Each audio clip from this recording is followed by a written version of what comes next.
So this evening I'm down at the local dairy farm, and the farmer's mentioned that he's had a few foxes and that hanging around the barns that he's seen first thing in the morning and late in the evening. So I've just come down to have a look and see if I can catch up with one or two of these foxes that he's seen around. I've brought with me the PARD 007 SP. This is a night vision add-on that simply slots onto the back of the scope and locks down, and that just transforms your normal day scope into a night vision scope. I've using it here with an additional IR. There is an IR built into the unit, but an additional one just means you can push it out a little bit further and get a slightly clearer picture.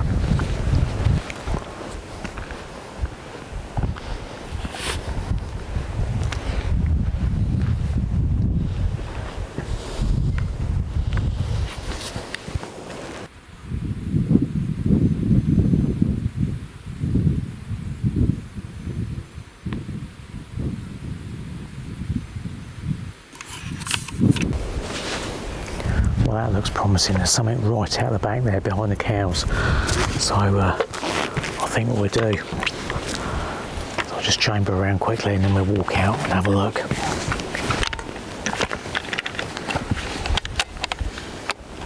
So I'm using the mighty 260 this evening.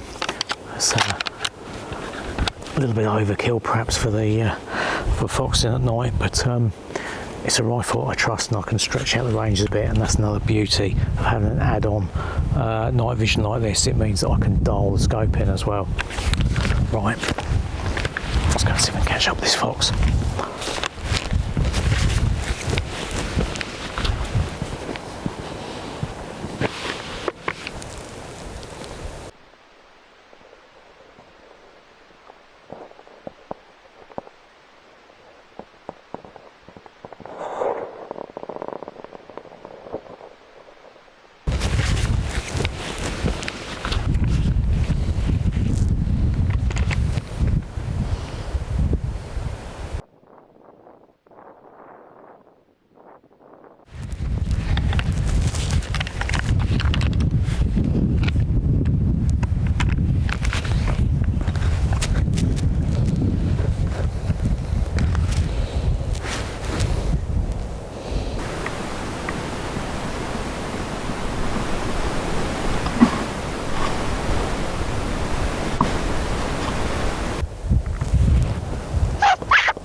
Great, well that's the first fox down.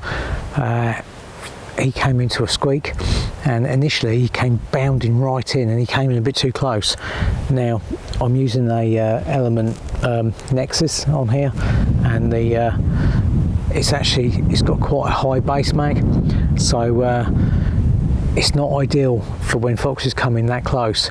But they also do another one, the Helix HDLR, and Helix HDLR has got a 2 times base mag, so that would be perfect on that scope. But anyway, it came in a little bit close and I struggled to pick it up, and I think he probably winded me and went back out across the field, and he stopped at about probably 150 yards, something like that. I could just see him peering over some cover, so I gave him a squeak and and he come along and he came through next to some oak trees, and was just, well, just nice straightforward shot. He was crossing a little open bit of ground just past the fence. I just gave him a little shout just to stop him, and he stopped and looked, and thump straight down. Right, let's walk out and pick him up.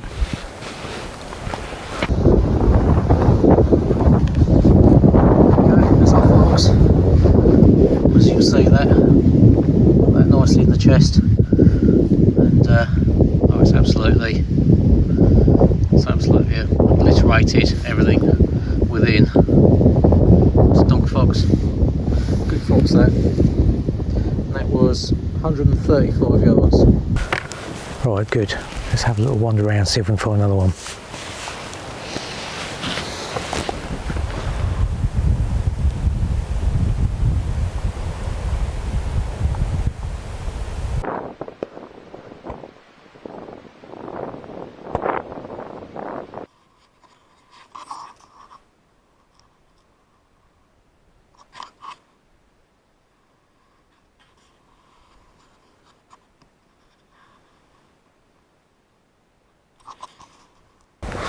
Well, that's a badger, so nice to get a bit nice clear footage, but not what we're looking for this evening. Right, so I'm going to head back down towards the farm, cut through the farmyard and have a look at the fields out the back. That's usually quite a good spot for foxes, so we might find another one out there.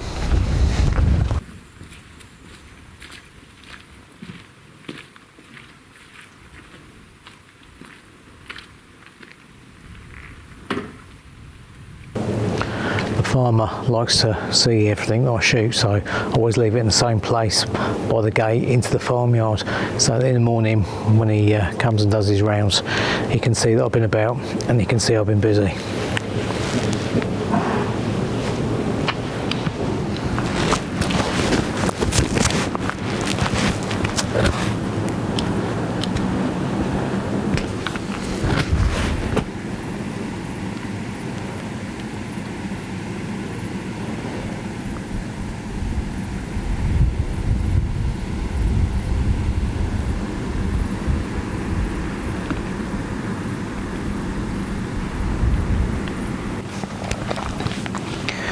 So there's a pond just by the farmyard here, and this is usually quite good for rats, and there's a few starting to turn up again. I gave them a good hammering with the air rifle and the 2.2 actually, which was good fun. Yeah, I've given them quite a good hammering and they pretty much wiped them out, but it looks like there's a few have started to come back. But this is also can be quite a good draw for the foxes as well. They like to come around and have a go at the rats too. So, but there's nothing here this evening. I'll have a look in the backfields.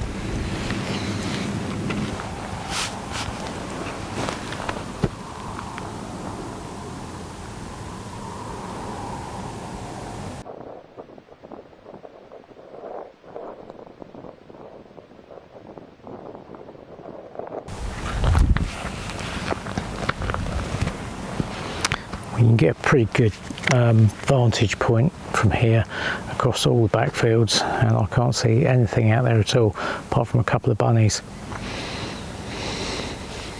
It might just be one of those nights, but we've had one, so at least we haven't blanked.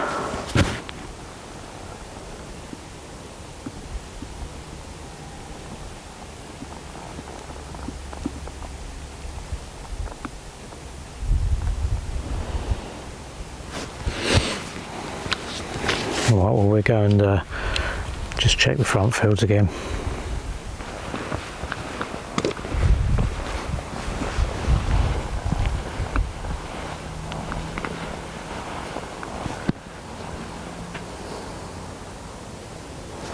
Right, okay, we've got one out on the front field here. I'm going to head for there's some bales just stacked up over here. I'm going to see if I can get up on top of them bales, or maybe get a shot just off the sticks, just out the front here.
second one come in, and that one, he was out at about, well, I think the first time I saw him, he was probably out about 400 metres, and he came in across the fields just of his own accord, and he came into about, I think next time I spotted him, he was about around about 150 metres.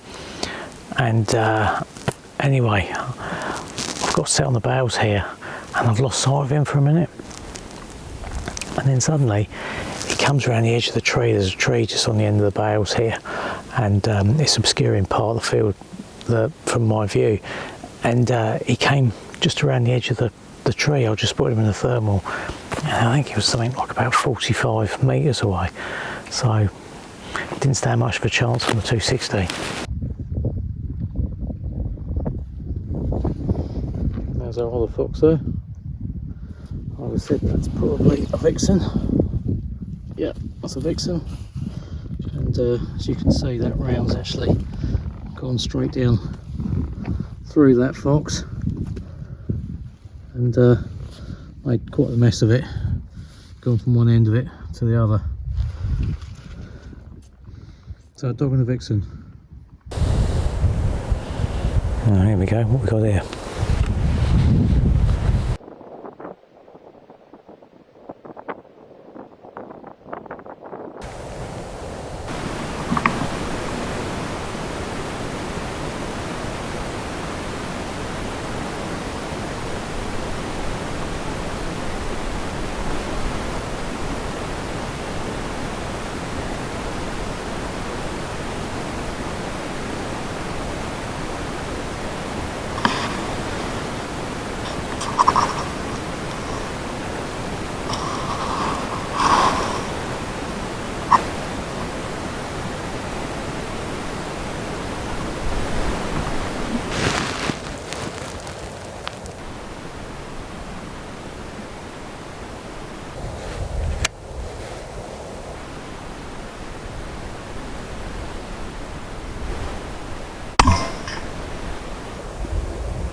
Well, that was certainly more foxes than I expected to get.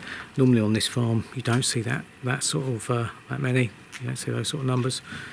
Yeah, it was a good result. I would imagine that, as I said earlier, this is probably a litter of cubs that's been displaced from the maize that was cut on the front field just this afternoon. So they've probably just hung around the area that they know. But yeah, they gave me quite the run around, the last couple anyway. I spotted one that was in the backfield and sort of walked out to it, and it kept trying to circle round on the wind, but I think actually what it was doing, it didn't actually know I was there. It was circling around the wind to see if it could smell its mates or its brothers and sisters, most likely out in the field, and it kept going up and down the edge of the field trying to scent them. So I had to keep kind of backing away and arcing my way around so that my scent didn't drift down to him. Eventually came out along the hedge line there, and I was able to shoot that one. That was probably about 100 yards or so. Then I spotted another one at the top of the field, and I managed to squeak that one in. Came bounding into about 50 yards, I think, and that was his lot. No real test there for the 260. Didn't take any prisoners on that one. So all in all, a good night, I think. I think the farm will be very pleased to see that lot in the morning. So it's about 3 o'clock in the morning now, and my thermal's now died. The battery's gone on that. But to be fair, it's had a lot of use tonight, and I was out from about 5 o'clock this afternoon. It's now about 3 in the morning, so it's done pretty well. Anyway, I hope you enjoyed the episode, and thanks for watching, and don't forget to subscribe.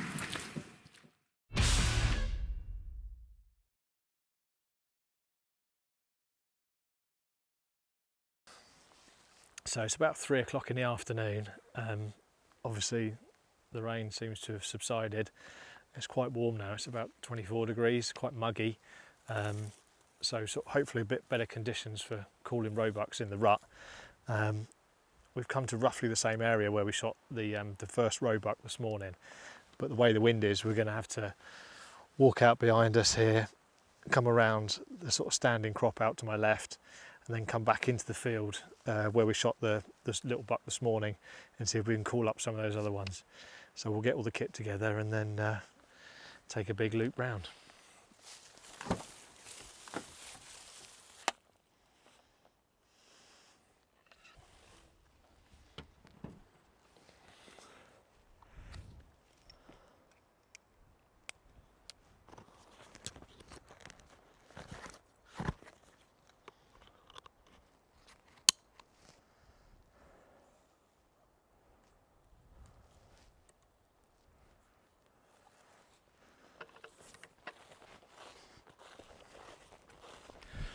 So we've just come into this field, which obviously they've done a couple of passes of the combine yesterday, but all that rain this morning, I very much doubt they're going to be in here the rest of the day. The wind's blowing from this direction, going that way. So I think we'll just cut straight through the standing crop here, go up to a spinney up on the far hedgerow, and then have a call. And the way the wind is, we'll hopefully get, or might get something coming from the right side or the left side. And then we'll head into the field further down there, which is where we shot that small one this morning.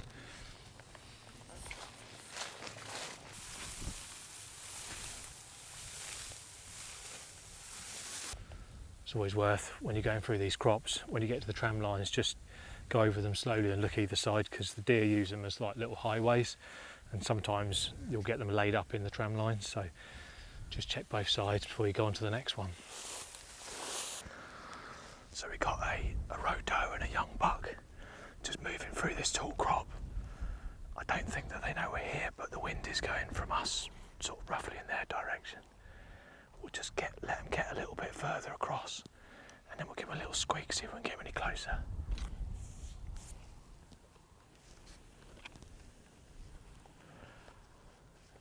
They're going away now.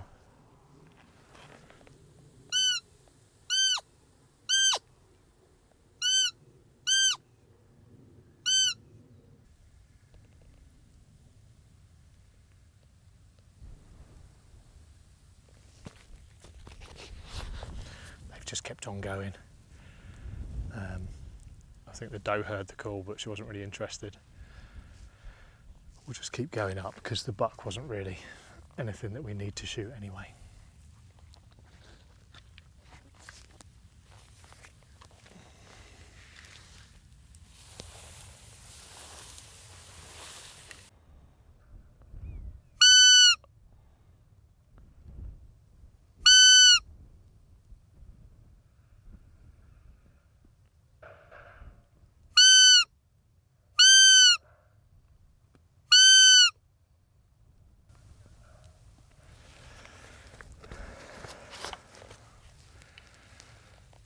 They're not interested at all.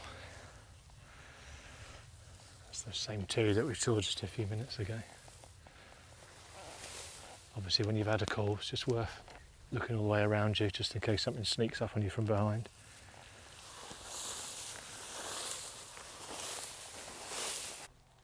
I usually carry like the bouteloe on my binocular harness all the time just for stopping deer generally, but when we're going out calling, I'll have like 2 or 3 calls on me, so I've got 3 calls, 2 mouth ones and the bouteloe. And even though they don't react to one of them, it's a bit like fishing. It's sometimes worth trying the other ones because the different noises sometimes get the deer slightly more excited.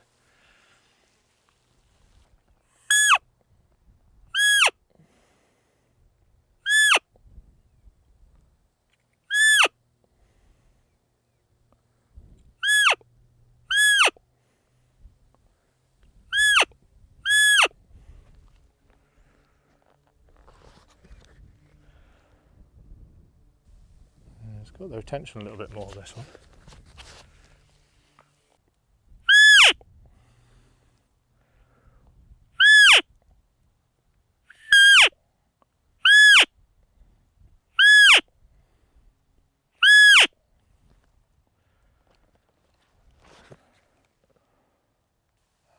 It's chasing away again.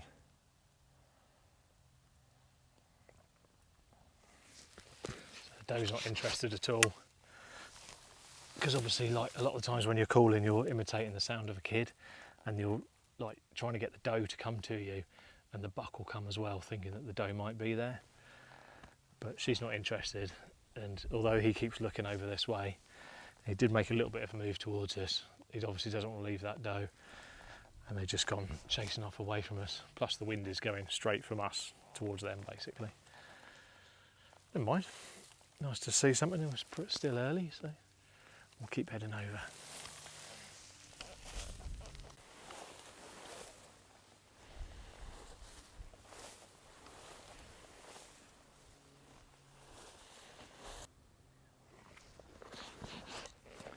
Got another doe in front of us. About 200 metres in front of us on the edge of the hedge.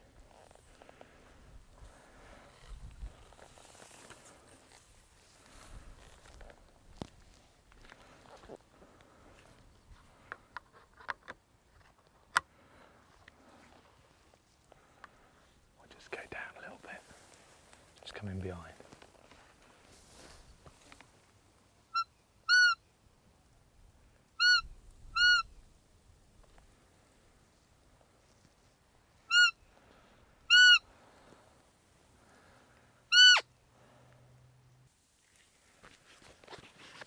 It's a different buck and doe, but again we just got the wind going straight to them.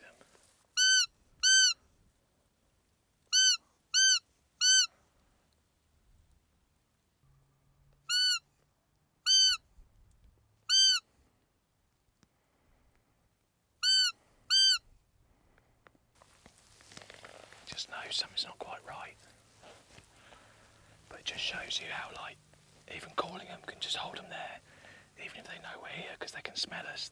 Like the call just makes them interested enough to keep them there.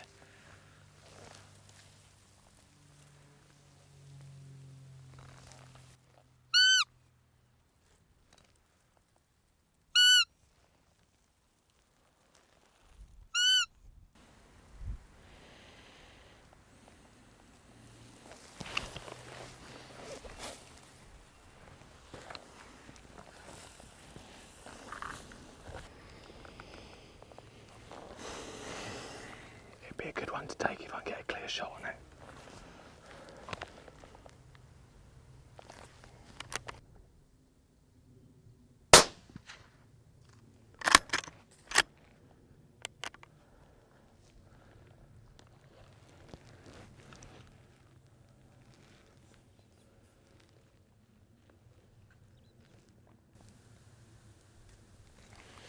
Okay, looks like that one's gone straight down. Just see the sort of top half of its chest over the crop, so just aim to shoot straight over the top of the crop. It's about 120 metres, I reckon. I don't think it was the same two that we saw just out in the middle of the field here. I think it's a different two that have come out of the hedge. But again, that's the one we shot's a young buck. Good one to take by the looks of it. Go and have a closer look.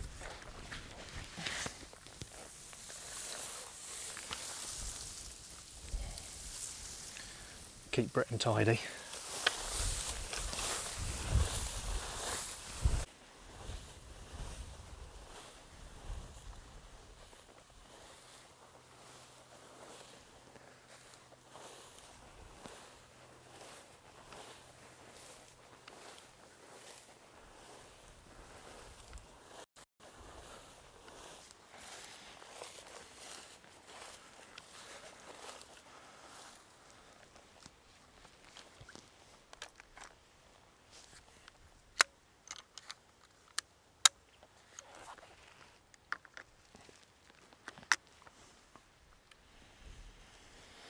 So there we go. Sort of a bit like that one this morning, really. Sort of undefined 4-point buck. This is probably its second set of antlers, so really wanted it to be a bit better quality than this by the age it is. So shot through the shoulder, come out on the front of the shoulder on the other side. Yeah, nice one to take. And we'll just drag it in the edge here and go and have a look down the corner here, see if there's any more knocking about. The only thing that's worth mentioning, just in case you guys are worried that I'm just wanging shots away into the skyline, is obviously a lot of the times where the guys are filming behind me, they're at different angles. So Emily on camera too just wanted me to let you know that it's quite a low angle she was filming at, so there was plenty of backstop from where I was actually shooting. So, right, let's get this over to the hedge.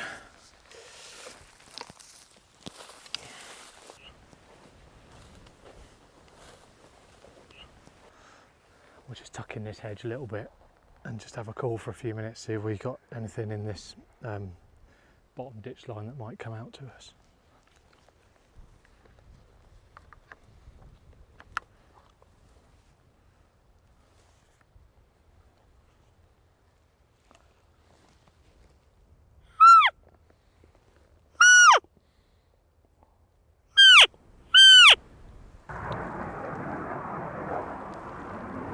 Got a roebuck and a jet plane. We've got a roebuck come out of the far top hedge. Let's get down the hedge a little bit. Hit the deck.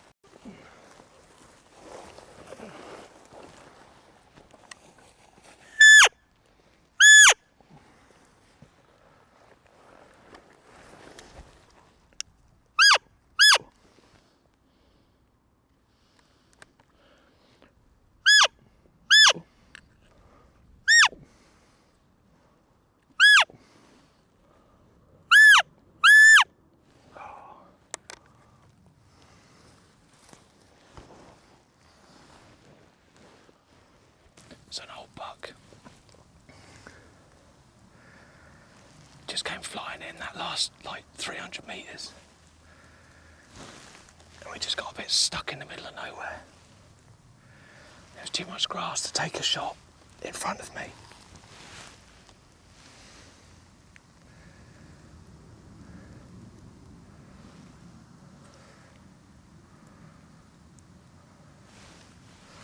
Trouble is, he'll go round on the wind now to try and work out what we are. They'll just wind us and run out the back. We'll just very quickly go down through here, see if we can get enough distance, maybe pull him through the hedge. Oh, here he is.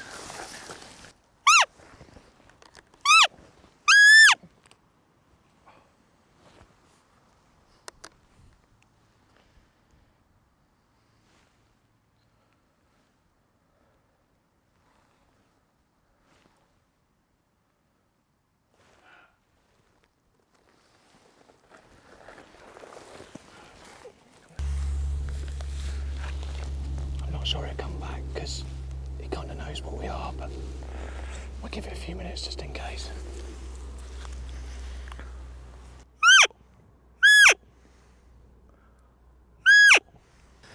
I think we've pushed our luck a bit with that one. Obviously it came right down to us off the far hedgerow, which is what, 600-700 metre call in. Really gunned it towards us for the last 200-300 metres and then just got stuck behind some long grass, so there was no shot in it really, which is a shame because it's a really old buck. Would have been a good one to take out. And then he went through the hedge, which is onto the neighbour's ground, and then came back out right in front of us, but just didn't give us a chance to get a shot on it.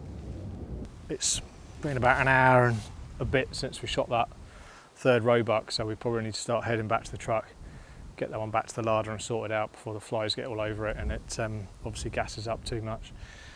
So a bit annoying about this buck in this corner here, but you know, when you call them in like that and they're quite agitated, you don't really want to be taking sort of quick snappy shots just in case they move just as you take the shot. So better to let it go and come back another day and try and get it with someone else. So we'll just head back to the truck down here. In case something else pops up, we'll keep the gun loaded, but if not, we'll get that picked up and that'll be a wrap.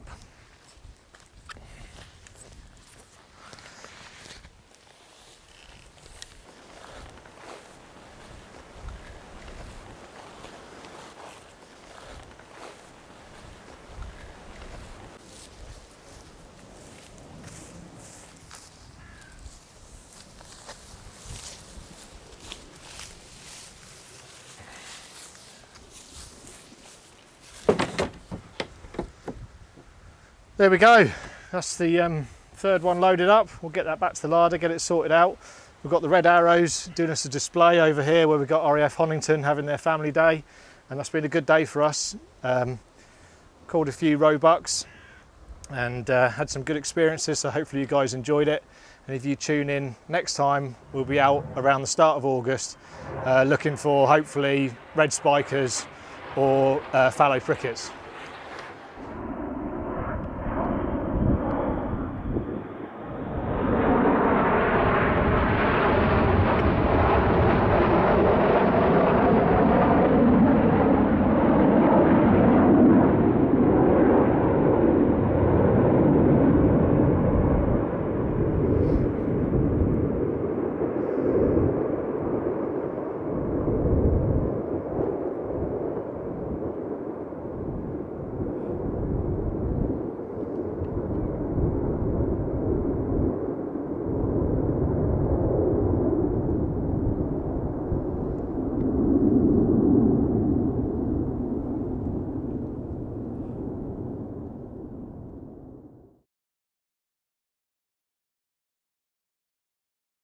If you aren't a member of BASC, it's time to join now.